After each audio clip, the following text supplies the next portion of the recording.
I'm wondering if you guys would like your name to be I Choke on Dicks. It seems like it's a pretty good name. Okay, so here should be 77 Runecrafting, possibly here, possibly now. And I didn't get it. Alright, well I'll get it next run. Anyways, I'm going to show you guys a few things that I use for Runecrafting. First of all is screen markers, and I'm actually going to show you how I get them set up. And screen markers are really helpful. As you can see, I have super energies and pure S right here, and those are the items that you're going to be depositing the most, or withdrawing and depositing the most frequently. So there's a little program, this right here, and this is a screen marker, and what it does is that you can just draw on your screen basically. So I have it set up, actually I'll show you guys, I have it set up so that it makes a square, and it's black, and it's the smallest one, and you just take this thing and you draw, and you can drag it, and you can draw the shapes and everything like that, but I just draw two rectangles around these, and it makes it so you can bank a little bit faster because you know exactly where to put your mouse, and it just helps save a few ticks. And even more important than screen markers is, as you can see, mouse keys, and this is not auto hotkeys because I guess Jagex doesn't like auto hotkeys, so I am using mouse keys now, and they've stated many times that mouse keys is legal, even though it's the exact same thing as auto hotkeys, but whatever. So I would definitely recommend using mouse keys. It saves so much time, and it makes it a lot easier to bank, and it's a lot less stressful on your fingers also, because you're using your left hand a lot of the time also, so it sort of balances it out. So that's pretty much that for Runecrafting.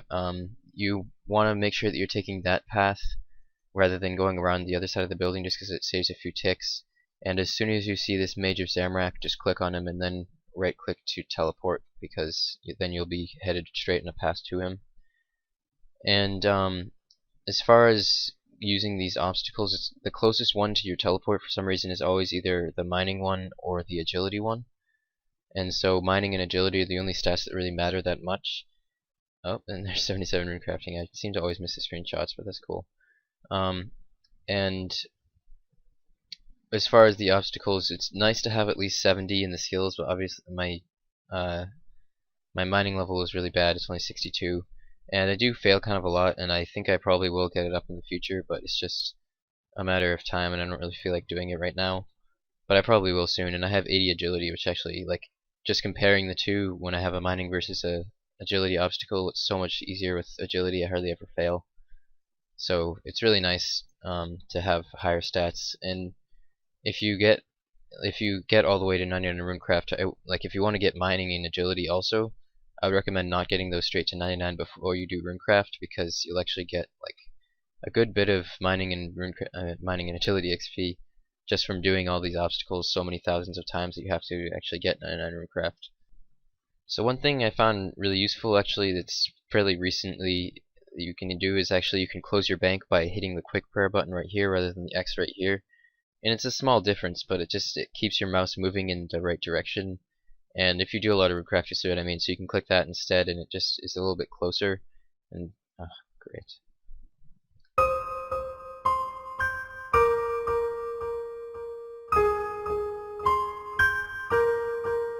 So anyways, take two. Hopefully I don't get another fucking random. But using the quick prayer button to bank is it's a little bit faster, and it's a small difference, but small differences, they matter more when you're doing something as slow as Runecrafting, because even an extra like few hundred XP per hour, it feels fairly significant over the long term, since you're going to be doing this for at least 500 hours, if not more, to get level 99. The last thing is just the pouch arrangement, and I have 4 pouches now, and I was doing it with 3 from level 70, obviously, because that's when I started doing these Abyss runs. Before that, I did a lot of law runes, and that was a really long time ago, and I used 3 pouches still, but I guess it's a little bit different. But anyways, what I do is I have my 4 pouches like this, and what's nice about this arrangement is that you can right click, left click, and then this one, the right click is on the empty option. So you can just right click, left click, left click really fast and empty them like this. And it's basically, like, once you get used to it, it's quite fast, and you won't waste any ticks between crafting your 3 times. And if you don't have your giant pouch, you're just going to be doing all of your pouches in one, because you can fit all 3. And the way I had it set up for that is like this. So I would just go like this and then empty all 3.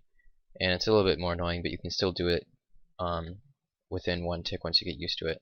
As far as glories, I would recommend having at least 24, and this is because you can have one wielded and have 23 in your inventory, a games necklace, and 4 of these, so you don't have to bank your pouches when you recharge your glories.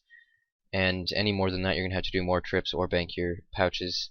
So I personally prefer having 24 glories. Now, if you don't have a lot of money, you're going to need to runecraft a little bit before you have enough money to get all of those glories, because they're about 80k each, but it won't take you that long because doing Abyss Natures even without double nats is pretty good money. I think it's about 600 or 700k per hour.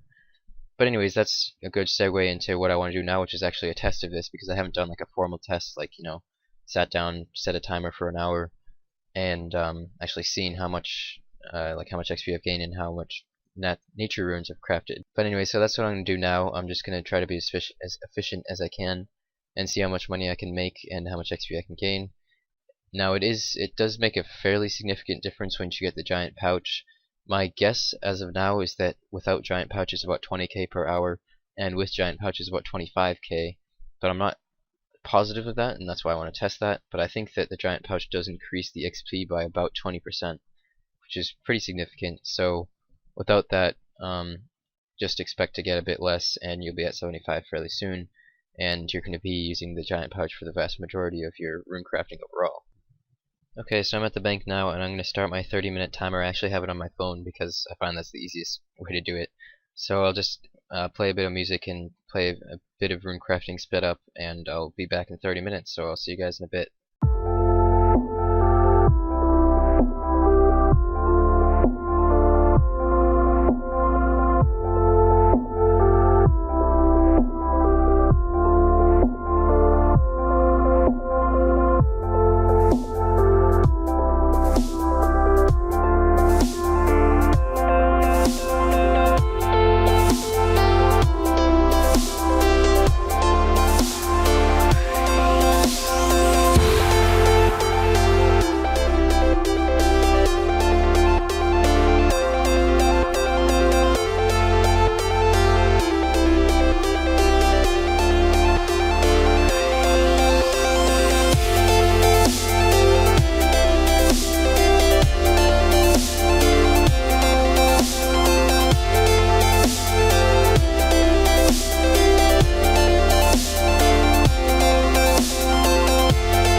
Okay guys, so the test is concluded, and start off with the XP. It's almost exactly 25,000 XP per hour, and I missed a few ticks here and there, just lag and messed up sometimes, so I actually got 24,950 XP for an hour's worth.